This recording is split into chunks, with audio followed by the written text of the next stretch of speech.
Bonjour à tous, soyez les bienvenus. Ça y est, le rendez-vous Confinline 100% Rallye, c'est la 10e émission au total. On en fait donc une sur deux. Ça, je pense maintenant que vous avez pris vos petites habitudes. Le rendez-vous à 11h, c'est un petit peu comme l'apéro. Mais voilà, soyez les bienvenus. On est aujourd'hui donc sur cette 10e émission. On a voulu inviter deux pilotes. Alors, on va parler 911, 993, 997. En tout cas, bon, tout ce qu'on peut vous garantir, c'est que ça va faire un peu de bruit. Et je laisse le soin d'entrée de jeu à mon collaborateur du jour, le monsieur Rallycross de ces dernières semaines, Mathieu Anne, présenter les invités. Mathieu, bonjour. Bonjour Eric et bonjour à toutes et à tous. Ouais, ravi de revenir parler de rallye, un petit peu une petite intermède pour moi et ça me fait toujours bien plaisir. C'est quand même ma discipline de cœur. Comme vous l'aurez pu le voir sur les écrans, aujourd'hui on a deux grands messieurs, pas que par la taille d'ailleurs, qui sont avec nous. Je vais rapidement les présenter avec quelques lignes de leur palmarès qui sont assez longues quand même. Alors, monsieur Raphaël Astier, bonjour Raphaël. Donc, Raphaël, juste un petit tour sur ton palmarès. Un début en 2010 en Coupe de France avec cette fameuse Z3. Un petit passage par les formules de promo. Un retour en Coupe de France jusqu'à une super victoire en 2016 à Lunéville. Et on y reviendra tout à l'heure avec Eric. Ensuite, vice-champion du monde WRC3 quand même. Vainqueur de la Coupe du Monde en 2018 en FIA RGT. Un petit passage et quelques exploits outre-Atlantique, et on y reviendra, je crois aussi. Eric nous a préparé quelques petites surprises, et un passage en R5 ces derniers moments, en 2019 et peut-être en 2020. Donc voilà pour ce qui est de Raphaël Astier. Pour Tony, salut Tony. Salut. On va faire un petit résumé aussi de ton palmarès pour toi. Donc un passage, un début en montagne avec pareil de beaux titres et de belles choses. On en parlera rapidement tout à l'heure. Des débuts en 2010 comme Raphaël en rallye, du CFR dès le 2012 avec la Porsche. Un passage pareil très écourté en formule de promo, on y reviendra. Et ensuite, en alternance entre de la Coupe de France et du CFR ces dernières années. Et un autre point commun qu'on abordera en fin d'émission, ce passage à l'R5 aussi cette année. Donc voilà, messieurs, déjà bonjour, comment allez-vous? Raphaël, comment ça va? Écoute, super, bonjour à tous. Salut Tony. Salut. Ça va, un peu enfermé, mais bon, écoute, c'est tous pareil. Donc, moi, c'est pareil. C'est quand même assez long. En étant des gars qui sont toujours envie d'aller au boulot, aller dehors, c'est vrai que c'est quand même assez long de se retrouver un petit peu enfermé. D'accord. Bon, on va être là pour vous occuper au moins 30 ou 35 minutes et de revenir avec vous sur des moments plutôt sympas de votre carrière. Et on a trouvé pas mal de points communs entre vous. Et le premier, comme je l'ai dit, c'est peut-être pas celui auquel on s'attend le plus, mais on avait souhaité avec Eric revenir dessus. Vous avez eu un passage par les formules promo tous les deux en début de carrière, entre guillemets, avec des petits moyens, mais aussi des fortunes diverses. Alors, on sait que souvent, c'est un peu un passage obligatoire pour se faire un nom en sport auto, de passer dans les formules de promo. La preuve que non avec vous, parce que c'est pas forcément là où vous avez fait votre palmarès et le nom, comme je pouvais le dire. Est-ce que vous pouvez revenir rapidement sur cette petite période? Alors Raphaël, toi c'était avec la Twingo R1 en 2012 ou 2013, je sais plus exactement, mais est-ce que tu peux revenir un peu sur ce passage de ta carrière? ouais, c'est ça, c'était 2013 avec le trophée que faisait Renault Sport avec les Twingo R1. Donc moi j'ai eu la chance d'avoir un partenaire qui m'avait aidé financièrement pour l'achat de la bagnole. Et on avait fait pas l'intégralité du championnat, mais on avait fait quand même pas mal de manches.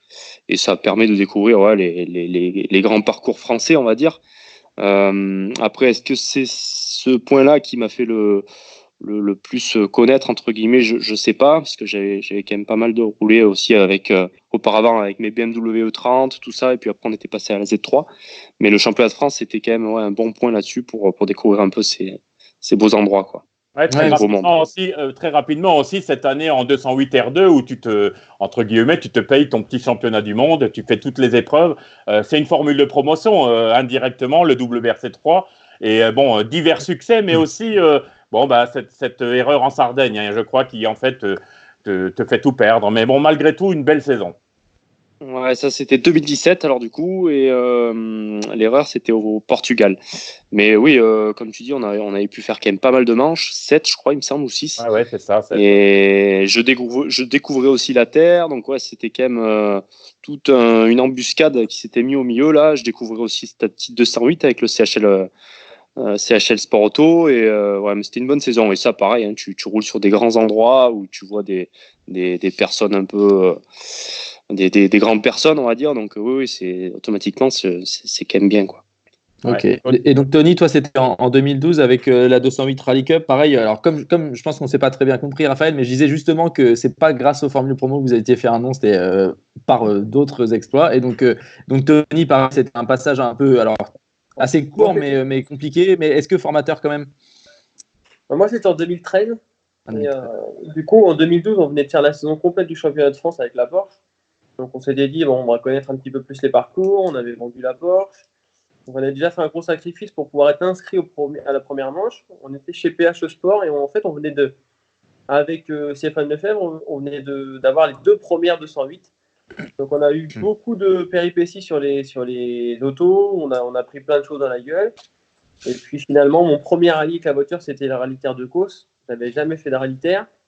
Donc on finit dans les 10 premiers du trophée 208. Mais bon, il y avait Abring, Lefebvre, Conzani. Enfin, je suis tombé la nuit, il y avait tout le monde. Moi, j'avais aucune expérience, donc bien sûr, c'était difficile de se faire remarquer. Et puis la deuxième manche du Limousin sur l'asphalte, bon là, on s'est dit, bon là, ça va être plus pour nous. Et malheureusement, au bout de 2 km, on crève.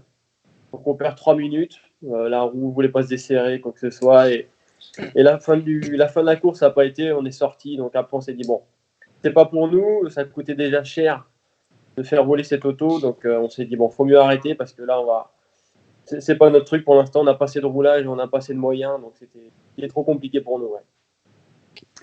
Ok, ben on enchaîne avec ce qui vous unit évidemment, et c'est le thème de l'émission, c'est la Porsche.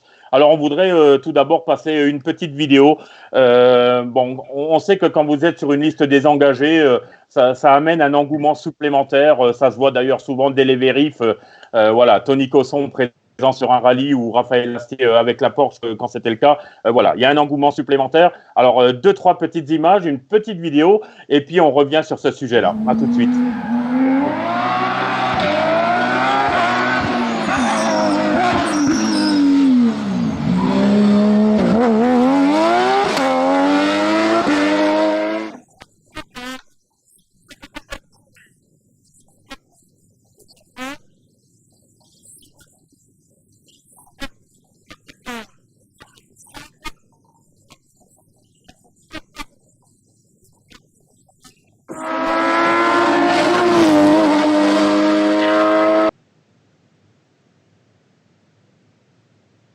Voilà, le bruit est magique. Rien que ça, en fait, on pourrait passer des heures à regarder de telles vidéos. Vous avez conscience quand même de ce que vous procurez là au public, aux spectateurs. Évidemment, votre plaisir personnel, ça, on l'imagine facilement. Mais voilà, ce supplément d'engouement, voilà. Tony, à toi. Alors, c'est sûr qu'une fois que tu as goûté à la Porsche et une fois que tu as vu tout l'engouement qu'il peut y avoir autour de cette voiture, tu as du mal à revenir en arrière, quoi. Tu vois, c'est fabuleux. On a des milliers de personnes qui peuvent être présentes des fois sur des rallyes, qui viennent, pas dire ça, mais presque des fois juste pour voir la Porsche. Et bah, ça, c'est exceptionnel, quoi. Les gens sont fans, ils adorent le bruit, ils adorent le spectacle.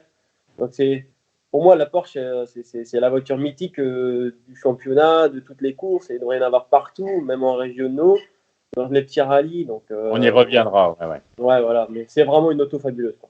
Raphaël, toi aussi, hein, tu as senti là, quand tu étais au volant de la Porsche, cet engouement autour de toi. Bon, tu es arrivé de la Z3 où tu avais quand même déjà fait des trucs assez improbables avec une propulsion, mais les quelques courses avec la Porsche, tu sentais vraiment aussi quelque chose de particulier. Ouais, comme il dit Tony, c'est quand même assez spécial, c'est original. En plus du bruit et tout ce qui s'ensuit, c'est un pilotage assez particulier qui est pas simple d'ailleurs. Mais justement, je pense qu'en tant que pilote, on aime la difficulté dans certains endroits et pour aller vite avec une Porsche, je pense que Tony le sait, il faut quand même se sortir les doigts, on va dire. Donc ouais, c'est quand même un bon truc, franchement. Et ça, je dois avouer que ça me manque beaucoup. J'aimerais pouvoir rouler un peu dans des caisses comme ça en rallye. Bon, on fait un peu Pikes-Peak, mais c'est quand même encore différent. Mais c'est vrai que c'est un truc de fou. Et malheureusement, bon, là, je crois qu'aujourd'hui, il n'y en a plus en championnat de France. De moins en moins. Ouais, enfin, surtout, bon, après, Tony, toi, tu as toujours fait un peu la Porsche avec ce fameux bruit de ces Porsche Belgique qu'on a vu sur les années d'avant. Ah ouais, Vente de J'ai eu Paris, l'occasion de rouler. De rouler avec la 96, mais c'était un bruit super, mais qui était quand même encore différent. Donc ce bruit-là, Tony Cosson, Rouillard, Nantais, tout ça, ça faisait vraiment ce bruit de la Porsche que tout le monde connaît, quoi. Super transition, Raphaël. Du coup, c'était un peu la suite de ma prochaine question. Après Nantais, Rouillard, Van Paris, Tony, est-ce que tu te sens un peu l'héritier de ces pilotes-là quand, sur les années CFR? C'est sûr qu'on est tellement peu nombreux maintenant que on s'est retrouvé l'année dernière au Mont Blanc où on était un peu à la tête d'affiche du GT+, avec après c'était les Abarth. Mais c'est vrai que maintenant qu'on construit les autos, on apporte beaucoup de soutien et de réglage à beaucoup de clients. Voilà, on est un petit peu en haut de l'affiche dans les Porsche. Ouais, c'est plutôt cool. Ok. Et donc, vas-y, Eric. Ouais, tu as aussi, on s'en cache pas, mais cet esprit commercial, hein, tu as un but derrière tout ça, évidemment, de rouler avec les Porsche, mais je pense d'amener vraiment un vrai support à ceux qui voudraient y toucher. C'est ça, tout à fait. J'ai une société qui est Cosson Sport Even, elle est uniquement pour le service compétition et puis je ne peux pas se cacher que c'est la Porsche qui fait rouler ce business. Quoi, hein, tu as un soutien de Porsche, un soutien direct ou un soutien direct avec le constructeur? Non, le constructeur, c'est très difficile. Il y a même des années où ils nous ont recalés pour des simples logos ou des trucs en étant dans le rallye. Donc vraiment, eux, il n'y a aucun soutien. C'est vraiment le plus le soutien des centres Porsche en France, qui nous aident vraiment beaucoup plus facilement que vraiment Porsche, la vraie marque Porsche, quoi. On n'a rien du tout de Porsche en tout cas. Ok, et du coup, une petite transition sur Raphaël ce coup-ci. Alors toi, Raph, t'en as parlé rapidement, là, c'est PipeSpeak. On voulait revenir avec toi sur un truc qui fait rêver un peu tout le monde, vu que c'est assez loin, on a l'impression que c'est quasiment impossible. On va vouloir que tu nous racontes un peu cette super aventure qu'est PipeSpeak, mais avant, on a une petite vidéo à vous montrer pour vous les fans. Allez, on vous met dans le bas.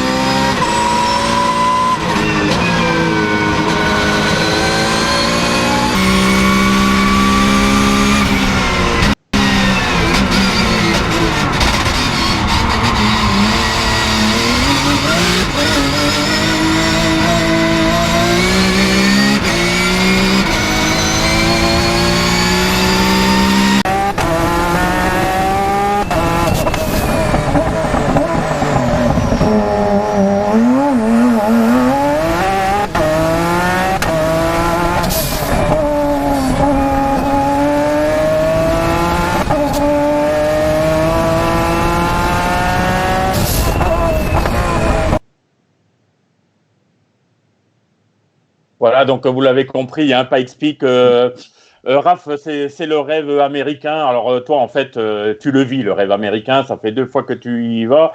Tu bats le record de la montée dans ta catégorie. Allez, parle-nous un petit peu tout d'abord de l'épreuve en elle-même et ce qu'elle amène. On va diffuser quelques photos souvenirs, des photos juste magnifiques. À toi, Raphaël. Ouais, écoute, c'est sûr que je reconnais avoir la chance de pouvoir faire cette course maintenant 3 fois quand même. Après, peut-être qu'il y en a qui diront, recommencer PipeSpeak plusieurs fois, c'est toujours pareil. Alors, ouais, c'est vrai, c'est toujours pareil. Hein. La course, elle se déroule toujours de la même manière, mis à part la météo qui change souvent. C'est pas simple, mais le 100% pour moi, asphalte du parcours, le 100% asphalte du parcours, ça a enlevé un petit peu de charme à ce PipeSpeak. Toi, tu l'as pas connu sur l'Inter. Non. Non, j'ai pas connu. J'aurais aimé connaître au moins moitié, tu vois. Mais depuis à partir de l'Aube en 2013, ils avaient tout goudronné. Ouais. Mais bon, c'est déjà quand même extraordinaire de pouvoir faire ça. Et pour moi, de le refaire chaque année comme ça, là, 3 fois de suite, on change de voiture chaque année, en fait. Donc, ça a toujours un côté, une envie de fou, quoi. C'est vraiment une course qui me tient à cœur. J'ai toujours les États-Unis, ça m'a toujours fait un peu rêver. Et de là, pouvoir faire une course là-bas, c'est quand même extraordinaire. Et là, cette année, en plus, on avait une caisse, en 2019, qui était... Enfin, moi, j'ai jamais conduit un truc comme ça. Et ouais, c'était vraiment. Pour faire le comparo, là, t'as combien de chevaux là par rapport à celle de Tony actuellement, hein? Là, on avait à l'arrivée, donc il faut savoir que l'arrivée est quand même à 4300 mètres.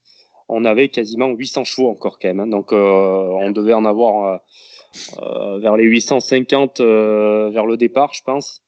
Il y avait beaucoup de chevaux. Et ce qui était compliqué, c'est qu'on avait beaucoup de puissance, mais un châssis qui était presque pas assez suffisant, si tu veux. Donc c'était dans un sens super excitant. J'en reviens encore au pilotage là où il fallait se battre, même si la route est quand même assez large là-bas.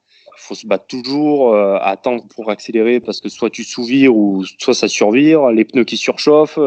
C'était vraiment assez physique quand même. Donc ça, c'est extraordinaire. Vous arrivez combien de temps à l'avance sur place? Enfin, tu peux nous expliquer vraiment rapidement comment ça se passe quand tu pars chez toi, là tu pars du samedi, t'arrives là-bas donc le samedi, vu le décalage après le dimanche, tu fais un peu tes techniques, on va dire là, tes administrations. Et le lundi, tu attaques par les essais. Lundi, mardi, mercredi, jeudi, vendredi, il y a 5 matinées d'essais quand même. Et tu travailles par secteur. La montée fait 20 km et tu travailles par secteur. Il y a 3 secteurs. Donc tous les matins, dès le lever du soleil, dès que tu peux rouler visuellement, si tu veux, ils t'ouvrent la route et jusqu'à 9h du matin après, parce que c'est un parc national, c'est un truc touristique, si tu veux, à 9h, 9h30, ils rouvrent la route pour les touristes. Donc, tu refais le tour pour rejoindre le départ? Tu refais le tour pour rejoindre le départ? Non, tu redescends à chaque fois si tu veux. Ok, tu redescends à chaque fois. C'est chronométré, ces secteurs sont chronométrés, ces essais? Tous les secteurs sont chronométrés. Et puis dans ces 5 secteurs, tu en as un dans la semaine qui compte pour ta qualification, si tu veux. Donc qui fera ton ordre de départ pour le jour de la course. C'est un exercice pas simple en fait. Hein, c'est si tu veux, moi j'ai jamais trop aimé ce truc de course de côte parce qu'en France, tu roules pas assez. C'est super, hein, mais pour moi tu roules pas assez, je trouve. Alors que là, tu fais quand même 5 matinées d'essai, tu fais quand même des kilomètres, hein, c'est quand même pas mal. Et puis les après-midi pour régler un peu le châssis, les choses qui vont pas, on allait sur des speedways, sur des circuits qui étaient aux alentours. Donc tu passes une semaine où t'arrêtes pas quoi en fait. Et en tant que Français, comment t'es accueilli? On sait que les Américains, alors ils ont vu Loeb arriver qui a battu le record, Dumas qui a battu le record, même en time attack, c'est un Français qui bat le record. Comment vous êtes perçus, vous les Français là-bas? Ouais, ils nous apprécient beaucoup, hein, vraiment. Bon, après, ils sont peut-être un peu rageux de ne pas pouvoir mettre un mec de là-bas au plus haut, mais non, on est bien apprécié, on est bien accueillis. C'est quand même pas simple d'organiser tout ce qui est la maintenance pour l'équipe toute la semaine. Alors, dès qu'on était embêté, s'il nous manquait des pièces ou des outils pour travailler, on avait toujours quelqu'un qui nous dépatouillait. Voilà, c'est assez. Je pense qu'on est apprécié, c'est même sûr. Ouais, ok. Tony, je vois que tu n'as pas perdu le sourire de tout ce qu'a dit Raphaël là, pendant 5 minutes. Ouais. Là, on sait que la montagne, c'est quelque chose que tu as au fond de tes tripes, je pense. Est-ce que c'est quelque chose qui t'a fait rêver, toi, Pipepeak? Est-ce que quand on fait de la montagne, c'est un truc qui fait rêver? Oui, c'est le truc que tu peux faire qu'une seule fois. Enfin, moi, je le ferai qu'une seule fois dans ma vie, par exemple. Et puis, c'est quand même mes débuts. Et c'est la plus grande course de côte du monde, on va dire. Et vraiment, ça donne envie un jour de le faire parce que moi, j'ai fait toutes les manches du championnat, je les connais toutes par cœur. Mais quand tu as fait 7 km par cœur, bon, c'est facile. Mais là, 20, 25, c'est déjà autre chose. Donc, c'est vraiment un objectif. On peut dire aujourd'hui que Tony Cosson, un jour, ira aux États-Unis? Je vais encore leur un peu de temps, tu vois. Mais c'est vrai que ça me plaît. Bon, moi, il faut qu'on se mette dans le même conteneur, Tony. On peut le faire. Voilà, c'est ça. Moi, c'est la gestion, c'est pas mon truc. Et tu vois, mettre ma voiture dans un conteneur qui va partir et tout, j'ai trop peur, ça. Ouais, non, ça c'est loin. On a eu des mauvaises surprises à la livrer là-bas en plus. Ah ouais, vas-y, dis-nous en deux mots. C'est lui arrivé. À chaque fois, j'y allais par rapport à Romain Dumas. Hein, il faut pas l'oublier. Hein, c'est tout par rapport à lui que j'ai pu faire ça. Et à chaque fois qu'on transportait la Norma, donc sa barquette qui faisait Pipepeak, c'est lui arrivé qu'il y avait un petit spoiler de cassé ou des petits éléments. Donc c'est un gros travail pour gérer tout ça, bien mettre tout en place correctement, avoir un mec là-bas sur place qui réceptionne les affaires. C'est un gros travail de logistique. Ouais. C'est ça. Ok, bon allez, on va arrêter de parler de vos rêves à tous les deux. Moi, gamin, j'avais un rêve aussi, c'est je m'endormais et puis je rêvais de rouler en Porsche. Et par contre, j'ai toujours eu un petit problème dans ce rêve-là, c'est la roue de secours. Alors, on a décidé de faire un petit sujet sur la roue de secours en Porsche. Ça va évidemment faire rire tout le monde, mais je ne savais pas dans mon rêve, fallait-il emmener une roue arrière, une roue avant. Alors, aujourd'hui, vous, tous les deux qui êtes dans le concret, au départ d'une course, voilà, qu'est-ce qu'on privilégie? Alors, honneur à Tony. De toute façon, tu peux emmener qu'une roue avant, donc tu n'as pas trop de choix. Ouais. Il n'y a pas de place pour le roue arrière ou vous n'avez jamais eu l'opportunité ou de travailler sur l'idée ou quelque chose de trop large? Non, c'est trop large. Ouais. On est arrivé dans certaines voitures à faire une roue de secours dans le coffre avant et une roue de secours à l'arrière. Je me souviens Gilles Nantais, sur le championnat de France, Gilles Nantais avait quelquefois cette option-là. Ouais. Mais bon, c'est vachement plus technique à changer que sur une R5 et tout, donc c'est quand même assez long. Et bon, comme on dit, quand on crève, c'est souvent un peu cuit, donc on l'emmène, mais voilà, après, il n'y a pas de choix. Mais c'est vrai que c'est un peu dommage de repartir d'une spéciale avec une roue à l'avant qui va aller malheureusement à l'arrière. Ça m'a coûté une grosse bêtise l'année dernière au Rallye de la Vienne avec la 96. Voilà, mentalement, j'étais reparti pour faire la même chose que comme si j'avais deux roues arrière. Et sur un freinage, je n'ai même plus pensé et c'est là qu'elle a décroché, on est parti en tonneau. Mais voilà, c'est le seul problème de la Porsche. Vraiment, c'est vrai en plus, c'est que tu es obligé de mettre une roue de secours qui ne va pas tout le temps à chaque roue, quoi. Et pour le coup, quand vous partez avec un mauvais choix de pneu, c'est vraiment un mauvais choix de pneu. Vous n'avez jamais deux roues pour éventuellement vous offrir une option supplémentaire, Raphaël. Tu peux avoir deux roues. Moi, je me souviens sur la 96 à Robin, on pouvait mettre une roue à l'arrière sur l'arceau, sur la croix d'arceau. Donc, on enlevait la vitre arrière qui était en plexiglas. Et on pouvait mettre aussi une roue sur la croix arrière, en plus de la mettre dans le coffre avant, on va dire. Ils avaient fait la modif pour le réservoir. Et on pouvait mettre deux roues, mais je crois que j'avais roulé tout le temps qu'avec une roue à l'avant. Voilà. Mais oui, après, s'il pleut, si tu as un pneu pluie à l'avant, tu peux arriver à tomber sur un bon choix de pneu, même si tu crèves. Mais comme il dit Tony, changer une roue sur une Porsche en spécial, tu mets bien plus de temps que la changer sur une R5. Hein, donc bon, c'est pas pareil. Ok. Mathieu, à toi. Bah non, je crois que tu devais pas annoncer la mi-temps, Eric, il me semble. C'est toi l'arbitre, hein, je te rappelle. Alors c'est la mi-temps. On va aborder un autre sujet. Avec une nouvelle chronique, hein, c'est la question qui tue, c'est ça, Eric? Ouais, on l'écoute. Voilà, allez, Mathieu, c'est à toi de jouer. Bon, alors les gars, ça va être dans le Confine Live, le but c'est toujours d'avoir un petit moment décalé et de rigoler un petit peu. Donc on vous a préparé quelques questions et donc le thème s'appelle la question qui tue. Vous allez devoir choisir entre une solution ou une autre. On va commencer par toi, Tony. Est-ce que tu préfères perdre un rallye, mais quand tu rentres chez toi, c'est rester dans ton canapé tranquille à regarder des camembertés, ou alors le gagner et de devoir accompagner Anso à la danse tous les soirs? Ah, tu me fais chier. Alors, qu'est-ce que tu préfères? Je vais peut-être quand même aller à la danse. Tu peux nous raconter un peu cette anecdote? Je crois qu'on a bossé un peu quand même, tu vois. Alors ça, c'était si on gagnait Dieppe, je devais prendre des cours de danse. Tu vois. Alors au moment où elle me l'a dit, je dis de toute façon c'est impossible, on est 4e, je peux plus, je suis au bout. Et on a tellement été au bout qu'on a gagné. Ça va, j'ai réussi à esquiver le truc et j'ai jamais été à la danse. Ah, d'accord. Bon, on aurait eu le temps pour l'histoire. Eric, est-ce que tu as une question pour Tony? J'ai une question pour Tony. Aujourd'hui, dans le contexte actuel, est-ce que c'est plus dangereux d'aller faire les courses que de s'engager pour une course? C'est moins rassurant d'aller faire les courses à Intermarché que d'aller partir en spécial à 200. Ok, merci. D'accord. Une dernière question pour toi, Tony, et tu ne nous en voudras pas. Est-ce que tu préfères partir en vacances avec le vainqueur de la Vienne, ou est-ce que tu préfères que la terre entière t'appelle chaton? Chaton. Tu choisis chaton? Ok. On retiendra. On t'appellera chaton jusqu'à la fin de l'émission. Allez, okay. Tu sais, ça fait déjà 4-5 ans que c'est comme ça.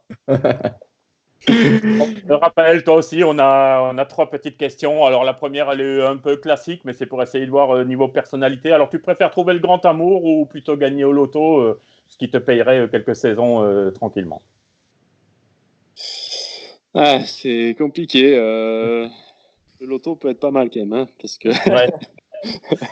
Avec le loto, tu peux trouver le grand amour. C'est ça que tu veux on dire. peut aussi trouver le grand amour, hein, c'est vrai. Non, ouais, le loto, j'ai plein d'idées avec moi, donc le loto pourrait être peut-être pas mal. Ok, deuxième question. Pour que tu ailles moins vite avec une Porsche, tu préfères perdre un bras ou une jambe? Ouais.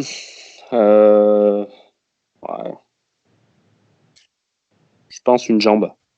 Une jambe. Non, un bras, je Ouais. pense. Et Avec un bras, l'accélérateur, faut pas oublier, hein. ouais, on peut faire beaucoup de choses avec un bras quand même. C'est bien. Ouais, un bras. Dernière question, c'est un grand dilemme. Là, je sais déjà qu'on va peut-être avoir 2 ou 3 minutes d'attente pour que tu nous répondes. Est-ce que tu préfères aujourd'hui gagner Pikes Peak devant Romain Dumas ou gagner le rallye de l'Ardèche devant Jean-Marie Cuoc? Pikes Peak sans hésiter là. Ouais.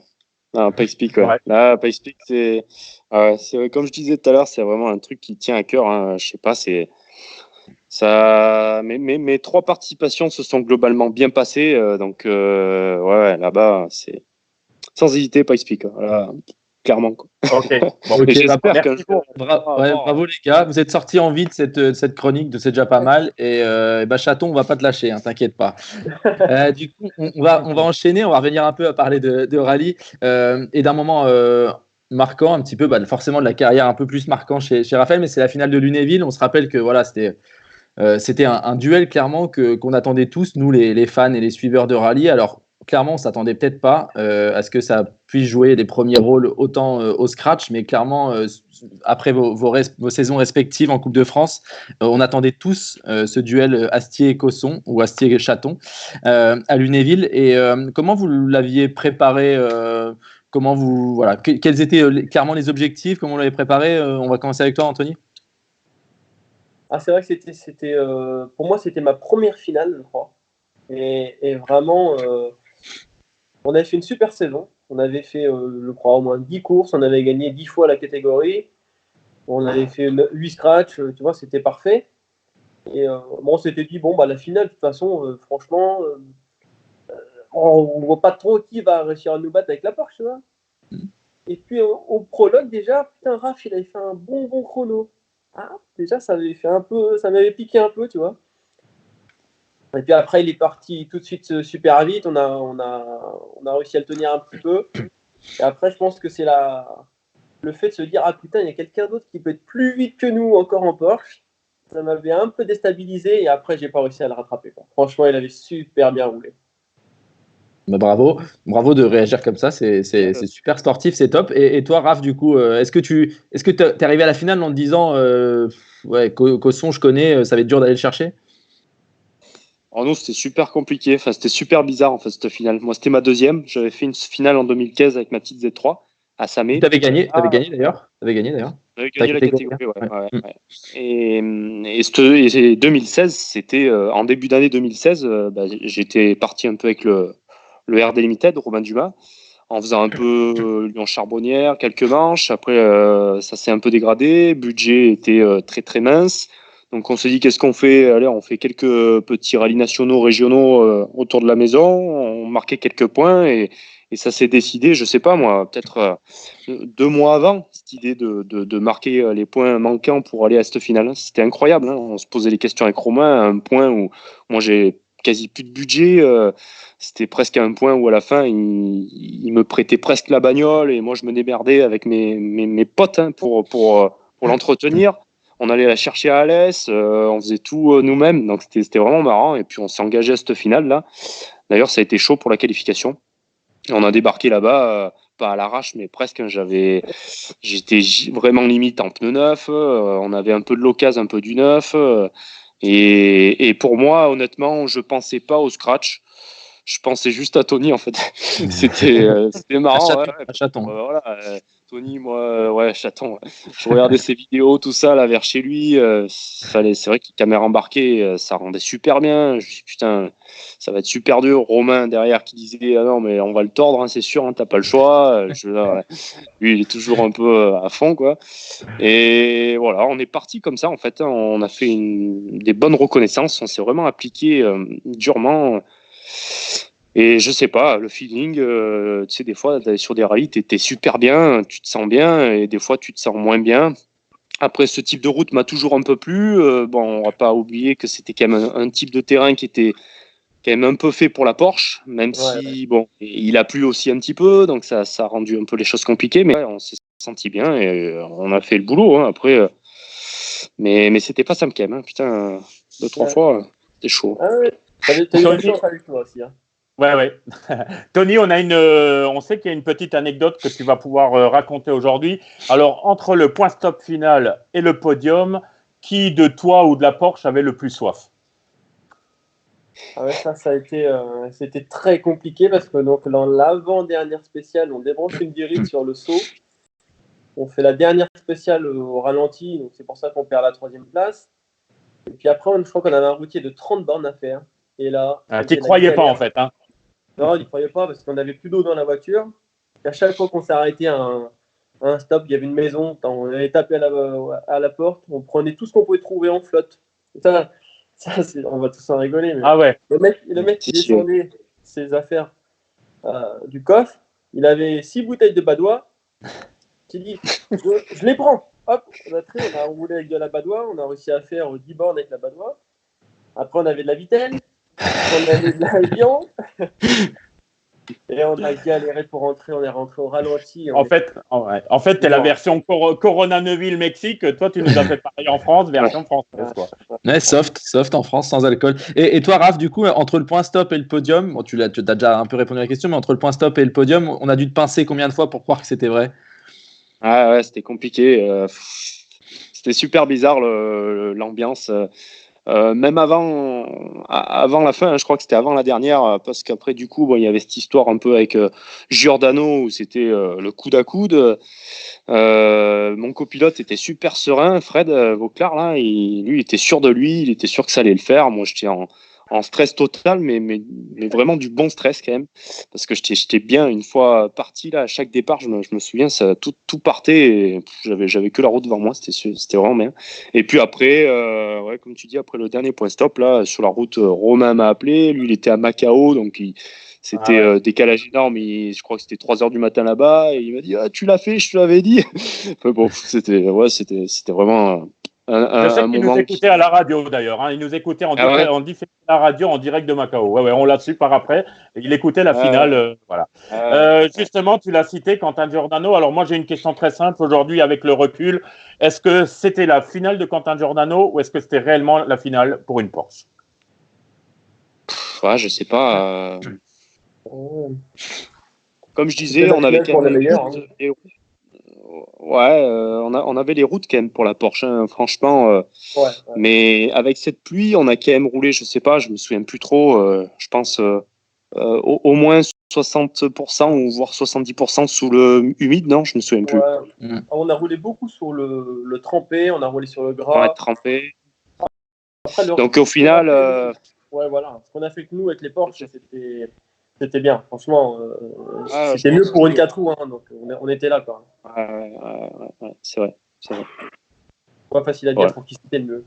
Ouais, c'est pas simple, on est sur le thème de la finale. On va parler rapidement de la finale 2020. Tony, on sait que c'était. Alors la saison, forcément, elle ne se prépare pas et elle ne va pas certainement se dérouler comme prévu avec les événements actuels. Mais on sait que la finale de Châteauroux chez toi, c'était clairement un objectif pour toi cette année?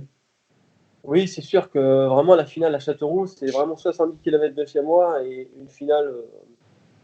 Comme je l'ai passé à Lunéville, qui était incroyable en ambiance, en tout, tu vois, en organisation, j'ai tellement envie d'en refaire une. Là, je me dis, j'ai tout à la portée de chez moi, quoi. Donc, vraiment, on a envie de la faire. Donc, on ne sait pas trop comment ça va se passer maintenant. En tout cas, on a mis toutes nos chances de notre côté en début d'année. Là, on a quand même fait 2 rallyes avec la R5. Et voilà, si un autre rallye et des points pris, on peut aller à la finale avec la R5. Donc, voilà. Pour les gens qui ne sont pas au courant, raconte-nous très rapidement. Bon, tu ne peux pas participer avec la Porsche. C'est la réglementation qui t'en empêche. Hein. Alors ça, c'est compliqué en ce moment, la réglementation avec les Porsche. Notre GT+ n'est pas autorisée en Coupe de France, donc elle ne peut pas marquer de points et on ne peut pas aller à la finale avec. C'est pour ça qu'on a fait 2 rallyes sur une Skoda R5. Nous, on a tout tenté auprès de la Fédé pour essayer de faire passer cette nouvelle réglementation. Donc, on tient le bon bout, on ne va pas lâcher. On espère que vraiment en septembre, on puisse intégrer toute la Coupe de France avec nos GT+, bridée. Donc ça, c'est-à-dire on met une... C'est essentiellement lié à la bride, quoi, hein, aujourd'hui, ce qui bloque. C'est ça, parce qu'elles sont en configuration RGT. Hein, toutes celles qu'on a montées, là, les 5 depuis 2017, elles sont montées en RGT. On a simplement la bride à mettre. Cette bride qui nous fait perdre de 100 chevaux, quand même. Voilà. Ok. Ok. Ok. Bon, et du coup, ça permet une transition parfaite. Un dernier point commun, c'est que vous êtes tous les deux passés récemment à la R5 et on aurait voulu aborder un peu ce thème-là pour finir l'émission. Comme tu l'as dit tout à l'heure, Tony, et je voudrais relever ça, tu as dit, voilà, à la finale, c'était peut-être un terrain pour la Porsche, mais on était aussi très vite avec la Porsche. Et du coup, moi, j'ai une question de simple suiveur et passionné et un peu connaisseur de rallye, c'est que quand vous êtes au volant de la Porsche, quand vous réalisez des grosses performances au scratch, ça passe clairement comme un exploit, et c'est un exploit. Par contre, quand vous montez dans une R5, finalement, vous restez un petit peu au même rang. Alors, il y a l'apprentissage, il y a plein de choses, mais c'est une question qui vous concerne un petit peu tous les deux, et c'est pas du tout malsain, ma question. C'est de se dire, voilà, on a vu Raphaël Astier gagner face au R5 à Lunéville, c'était clairement un exploit, et c'est encore un exploit. Tony, on t'a vu, que ce soit dans la région en CFR, faire des énormes performances avec la Porsche. Alors, on s'est peut-être tous dit, quand ils vont monter dans une R5, qui est la voiture, voilà, ils vont être au-dessus du lot. Ce qui est pas tout à fait le cas. Comment vous pouvez l'expliquer? Et c'est pas méchant, ma question. C'est juste pour essayer de comprendre. Je sais pas ce que Raph va en penser, mais moi, j'ai vraiment peu roulé pour l'instant avec la voiture, mais c'est tellement différent. Ouais, en fait, on a tout de suite moins le ressenti de la limite, quoi. Tu vois, la Porsche, au bout de 10 km, tu sais que tu n'en peux plus, que les appuis maximum, le freinage, tu n'en peux plus. Tu t'es trempé et tout. Donc là, tu sais tout de suite que tu as un bon chrono. Que là, Skoda, c'est tellement loin la limite que je pense qu'il faut qu'on roule encore plus. Et un jour, ça va venir, mais bien sûr. Ouais. C'est pas pareil. Et toi, Raph, du coup Après, il faut pas oublier, la Porsche, on peut dire, c'est une voiture de circuit, de tourisme, qu'on a adaptée pour venir un peu sur le rallye, quoi. Donc, alors que la R5, c'est une voiture qui a été conçue pour le rallye d'entrée. Pour moi, la R5, c'est très facile à prendre en main, mais il faut beaucoup de roulage, très beaucoup, vraiment beaucoup, pour arriver à aller très vite. C'est facile d'aller vite, mais d'aller très vite, c'est encore un autre step, si tu veux. D'accord. La Porsche, je pense que tu as vite fait le tour, si tu veux. Tu sais vite les limites de la bagnole. La R5, tu peux tellement prendre des appuis latéraux énormes, même en phase freinage, aller freiner à des points où j'ai envie de dire, ton cerveau, moi, au début, j'ai vraiment eu du mal avec ça. Je freinais, j'ai freiné longtemps, trop tôt, quoi. Longtemps. Il m'a fallu pas mal de temps d'adaptation, je pense. Et en étant habitué à ces fameuses Porsche où il faut anticiper les freinages, anticiper beaucoup de choses, et ben moi je sais qu'il m'a fallu pas mal de temps pour m'adapter à la R5 qui était complètement l'inverse, en fait. C'est ça, tout à fait. Bon, Raphaël, on évoque. Oui, vas-y, si tu peux terminer, dis-moi. Non, après, quand tu disais tout à l'heure, voilà, les gens, c'est sûr, quand tu fais un chrono avec une Porsche, y a beaucoup de gens qui savent un peu quand même ce que c'est la Porsche. Voilà, le mec qui fait un chrono, le mec automatiquement, ou beaucoup de gens se disent ah ouais, là il y est allé le mec. Alors qu'une R5, il y en a beaucoup maintenant, il y a presque pas que ça, mais presque. Donc c'est banal, si tu veux. C'est banal. Non, mais c'était important d'avoir votre retour là-dessus. Merci. Ouais. Alors Raphaël, alors c'est compliqué de se projeter évidemment sur 2020 actuellement puisqu'on ne sait pas quand c'est que ça va reprendre, etc. Mais toi, alors on t'a pas vu au Touquet, avec grand regret. Ton programme, il ressemblait à quoi ou il ressemble à quoi, puisque tout n'est pas perdu, hein, on le rappelle. Non, tout n'est pas perdu. Il faut garder espoir. Après, moi maintenant, ça fait quelques années que voilà, j'annonce mes programmes tardivement comparé à certains, parce que on le sait tous, hein, les budgets sont monstrueux. C'est dur d'arriver à trouver des budgets assez costauds, on va dire. Faut proposer des programmes sympas à nos partenaires, il faut que ça plaise. Donc déjà, il y a un travail énorme en début d'année sur ça. Et cette année, on a 2 pistes. Donc on a quand même toujours une piste en championnat de France. Avec quel team, rien n'est décidé. On est en discussion et on a aussi une belle idée sur quelques manches à l'international, quelques manches mondiales. Donc voilà. Enfin, il faut voir. Il faut présenter la chose à tous nos sponsors et voir un petit peu sur lequel des deux on va jouer. Mais bon, voilà. Encore une fois, aujourd'hui, vu les événements, on sait même pas. Il faut d'abord savoir quelle épreuve va avoir lieu, jusqu'à quand ça va nous repousser. C'est super compliqué. Ouais. C'est compliqué.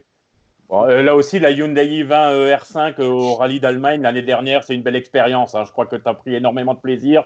Donc là, en fait, du WRC3 cette année, c'est quelque chose, c'est une bonne piste. Ouais, c'est vrai que l'Allemagne, c'était super. C'était encore une fois inattendu au dernier moment. On avait cogité ça avec l'équipe CPI Angel Race et ça s'était bien passé. Donc c'est vraiment un super truc. Après, maintenant, d'aller refaire un petit peu de la terre, pourquoi pas aussi. Ouais, en mondial, ça serait quelque chose qui me plairait beaucoup. Et en cas si ça se ferait, ça se ferait avec une R4. Donc voilà. Une R4 que j'aime beaucoup parce qu'on faut pas oublier on ressent beaucoup les sensations de la R5. Pour moi, c'est très très proche. En sensation châssis, j'ai envie de dire presque pareil. On a moins de puissance, hein, c'est normal, c'est une catégorie inférieure, mais on est très très proche de la R5. Donc de faire quelques manches de championnat du monde avec une R4, je dis pas non. Ouais. Ok, Mathieu, je te laisse terminer. Bah écoute, non, c'était juste un réel plaisir de les écouter, un peu comme chaque émission de Confine Live, mais on a encore appris pas mal de choses. Raph s'est un peu livré sur la fin et du coup on a appris un petit peu. C'était un plaisir de partager ça avec vous. On a vu que chez Tony, même quand la Porsche n'est pas là, il y a des supporters derrière, donc ça ne s'arrête jamais l'engouement. Merci messieurs, c'était un super moment de partager ça avec vous. Merci à toi Eric et je te laisse le mot de la fin. Ok, très bien. Merci, moi, à mon tour, de remercier Tony et Raph. On sait que vous êtes des gars généreux et dans les analyses et au quotidien, même sur les rallyes. Et en fait, il faudrait que vous soyez vraiment, vraiment là tout le temps. Je vous souhaite une bonne suite de confinement. Prenez soin de vous et des gens qui vous entourent. On se retrouve demain. On retrouvera Mathieu demain pour l'émission 100% Rallycross. Et je rappelle le rendez-vous de samedi en rallye, on va évoquer le Super 1600, les années 2002-2003. Je crois que là, on va avoir pas mal de fans aussi. Bonne journée à tous. Mathieu, salut. Et puis bravo les gars. Merci. Merci à vous. Bonne émission. Merci. Beaucoup. À bientôt.